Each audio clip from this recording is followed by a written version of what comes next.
Are you Mr. Ramirez?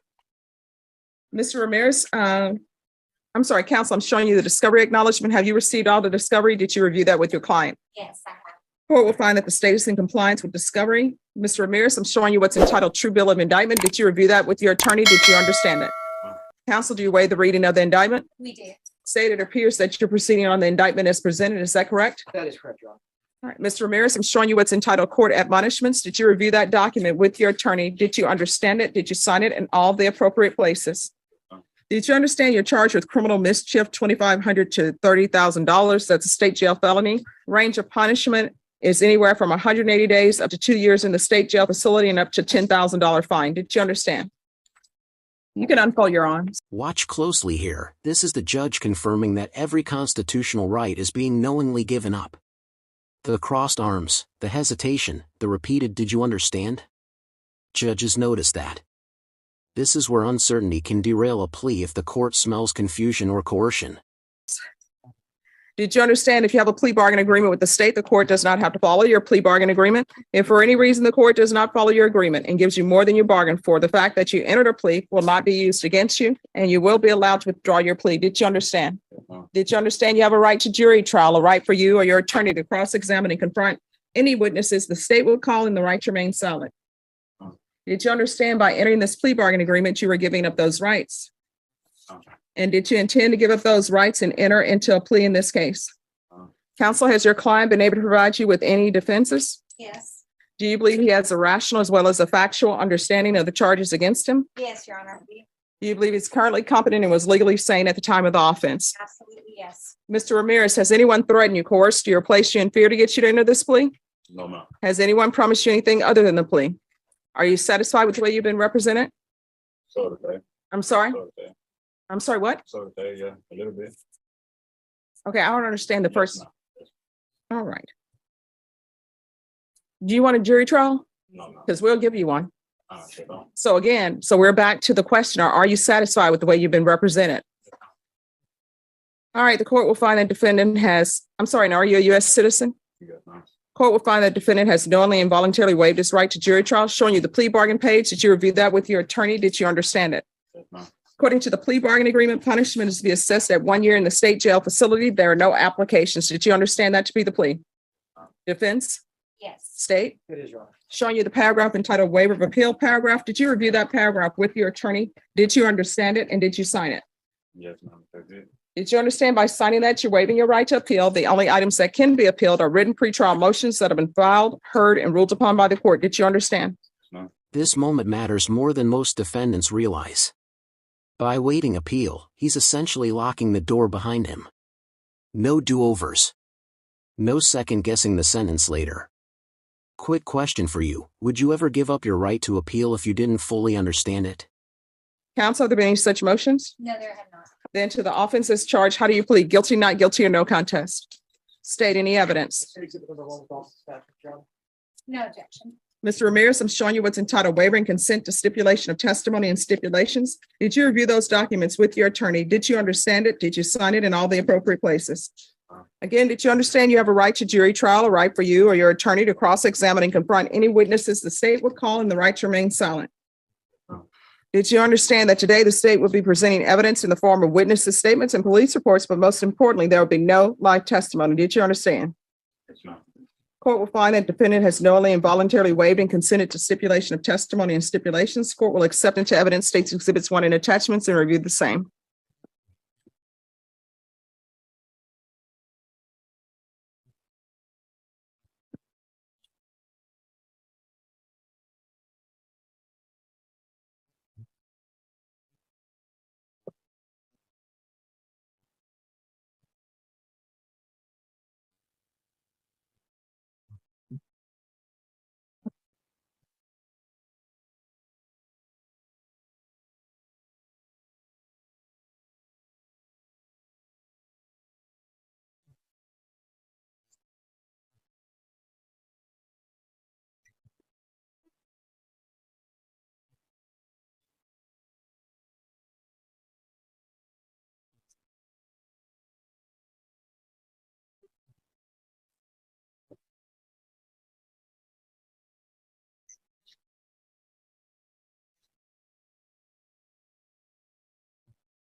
All right, the court is finding there's sufficient evidence to find you guilty, and the court is finding you guilty. Are we proceeding with sentencing? Yes, Your Honor. All right, is there anything you wish to say on behalf of your client?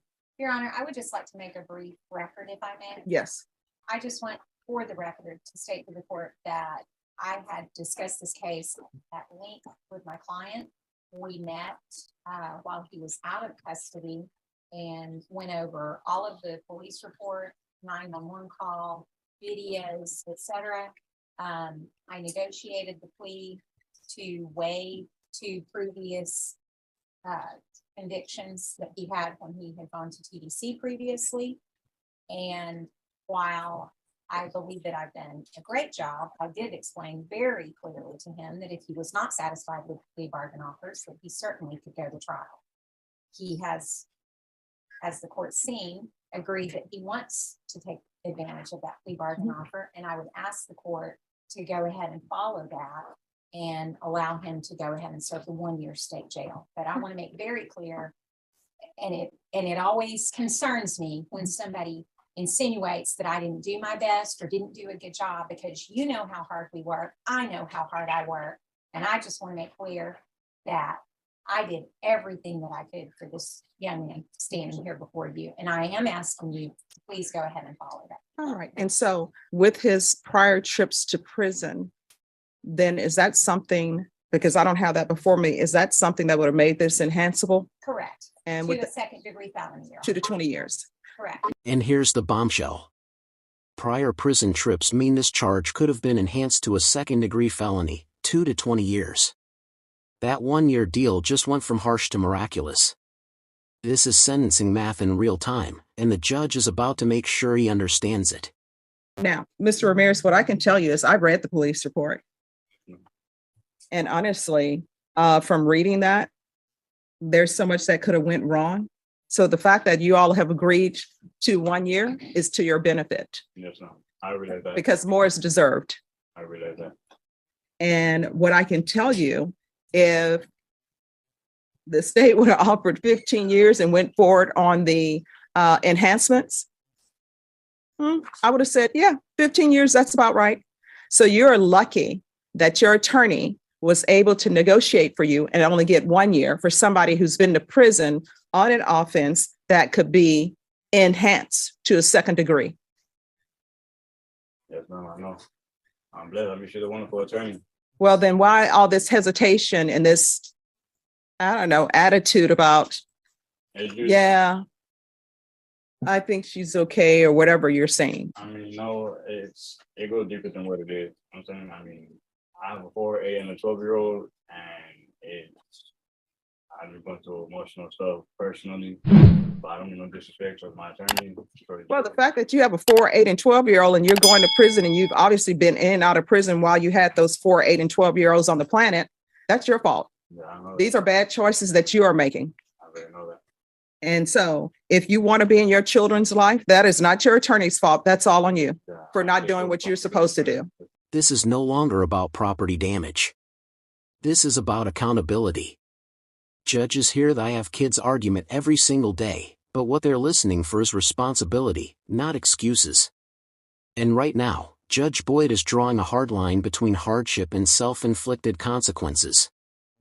You're not stepping up to the plate and being a father they can look up to. I know that. And this whole thing, this whole police report where you're chasing somebody in a vehicle, guess what? When somebody doesn't want you anymore, they don't want you anymore. Relationship is over. Move on. And all of these relationships that This people was are not in, somebody that he had- This I was know. a stranger. I know, but all of these relationships that people are in with spouses, with girlfriends, with boyfriends, you have known your parents longer than you've known these people. These people come into your life for a year or 2 years and you act like you can't live without them. So here's the thing. You have children on the planet. If you're not going to be a good father to them, if you're going to be in and out of the prison, it's probably best that you cut them loose so that perhaps they can have a good start in life without you in it and bringing nonsense. I'm going to follow your agreement. I'm going to sentence you to 1 year in the state jail facility, give you credit for any time served. And I was tempted not to give you any credit, which I could do for that. Did check, Judge, and he has calendar days, 191 days. And I'm so sorry to derail you, but No. it does, I take it personally when somebody acts like I didn't do my best, and I just. And the wanted court to is get it aware out of your this work, week. Thank you. and the court appreciates your work. I appreciate that. And she also speaks Spanish. And Jason, I appreciate your work too. I don't want people to say I'm unfair. I worked with Jason today, but I'll appreciate him later. All right, it's there. I appreciate Jason Garahan. I appreciate Kathy Compton. I feel like Romper Room. I know I'm aging myself with Romper Room where she would look through the mirror. And Michael Villarreal, I appreciate you as well. Thank you. And everyone else who's in the room. All right, Mr. Ramirez, I'm showing you what's entitled Trial Court Certification of Defendant's Rights to Appeal. Did you review that with your attorney? Did you understand it and did you sign it? Because this is a plea bargain agreement, because I followed your plea bargain agreement and because you waive your right to appeal, you do not have the court's permission to appeal. Do you understand? Because this is a felony conviction, you're not allowed to own or possess any weapons or ammunition. If you have a question over what a weapon or ammunition is, you'll need to speak to an attorney. Do you understand? All right, good luck to you. Do better, okay? Court is calling 2022 CR 0491, State of Texas versus Jeffrey A. Adames. Could I have parties announced for the record for the state? Brittany Mitchell for the state. Defense? Nathaniel Navy, Your Honor. Are you Mr. Adames? Yeah. All right, I'm showing you what's entitled Motion to Revoke Community Supervision. Did you review that with your attorney? Did you understand it? Yes, ma'am.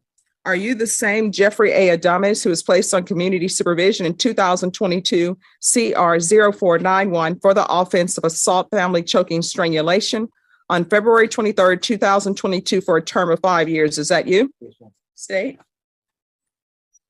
Your Honor, in violation of condition number 2, on or about the 27th day of June 2022 in Wilson County, Texas, the defendant Jeffrey A. Adames did then and there illegally use a controlled substance, namely amphetamine, in violation of condition number 2.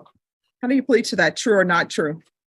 And Very true. we will waive the remaining conditions. Any objections to the waivers? Mr. Adames, did you understand by pleading true to violation of condition number 2, the court could find it true, grant the motion, and sentence you to 5 years in prison until a $1,500 fine? Did you understand? Yes, ma'am. Knowing that, do you still wish to plead true to violation of condition number 2? Yes. Court will find violation of condition number 2 true. Is there an agreement? Your Honor, we do have an agreed recommendation to deny this motion, but to alter it and amend for lifetime recovery. Well, I believe there's a 2-week waiting period in jail. That's All right. correct, Judge. My client has been very honest and admits that he would like some sort of inpatient treatment. And that's the one that we discussed and think is the most appropriate. And has anyone checked with lifetime recovery? I talked to probation and I believe that the wait time is about 2 weeks.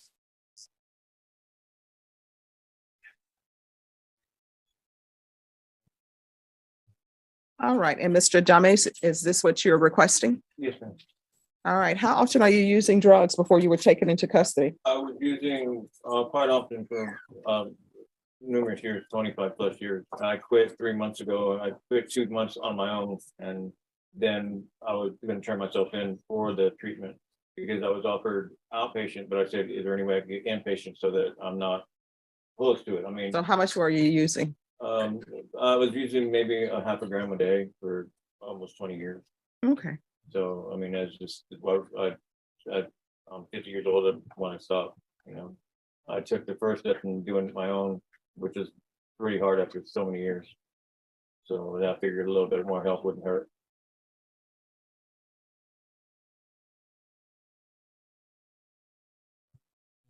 All right, this is what the court is going to do. The court denied the motion, alternate amend conditions to include lifetime recovery. He is to remain in custody until transfer to lifetime recovery. After he is at lifetime recovery and has completed it, I want a referral to felony drug court. And I'm going to want the UA hotline upon release and field visits 2 times per month. Now, if he is in felony drug court, then felony drug court can handle the UA hotline and all of that. And probation, I don't know, it may be wise to do the referral to felony drug court and just let them know that I'm sending him to lifetime recovery because they may not have room. And if they don't, they can already put him on the waiting list. And by the time he's released from lifetime recovery, they'll be ready for him. All right. So, Mr. Adames, I'm following your agreement partially. So I'm going to send you to lifetime recovery, but I think you're going to need more than lifetime recovery. I think you need felony drug court. It's important that you're 100% honest with them.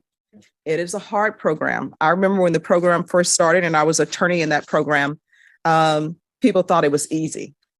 In actuality, felony drug court is harder than being on probation. It's harder than going to prison. So if you're honest with them, they'll accept you. They will work with you. Hopefully you'll learn something and be able to control your addictions.